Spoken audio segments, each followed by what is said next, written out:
Yeah. Okay, today guys, I wanted to show you this handy little tool that I picked up a couple years back.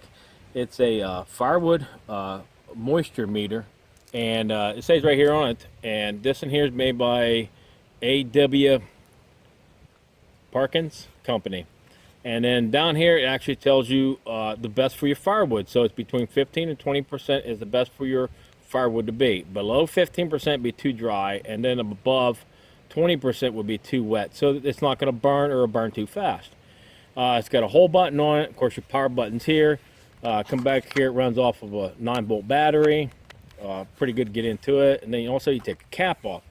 Now, when the cap comes off, you got 4 prongs here, and these 4 prongs is what the prongs. You're going to put these into the wood, and here I'll show you how it works. And this is a really handy tool. I think I think everybody should have one of these, and that way you know for fact what you're going to burn in your house. You're going to burn either too dry, it's going to be too hot, or too much moisture.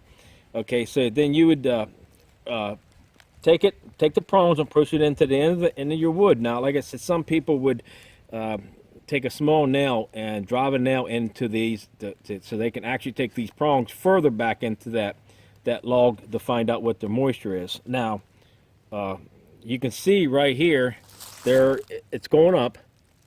Right now, there's 33% moisture in this, 32.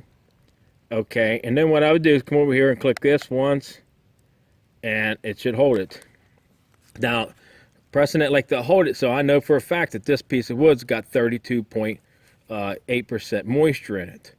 Okay, and then of course when you press that again, it kind of disappears. But a nice little tool for anybody that has a fireplace or a wood burner or something in their house, and would like to regulate the type of wood they put in to do the best for their furnace, especially get the best heat out of it for the winter time. So, okay, guys, I just wanted to show you this is nice. So these things probably run you, I would say, between 20 bucks, and they start climbing, but I think this is about 30, maybe $40 one. I think it's inexpensive for what you're going to use it for, and to get the best out of your lumber. So, okay, thanks for watching. Hope that helped somebody out. There you go.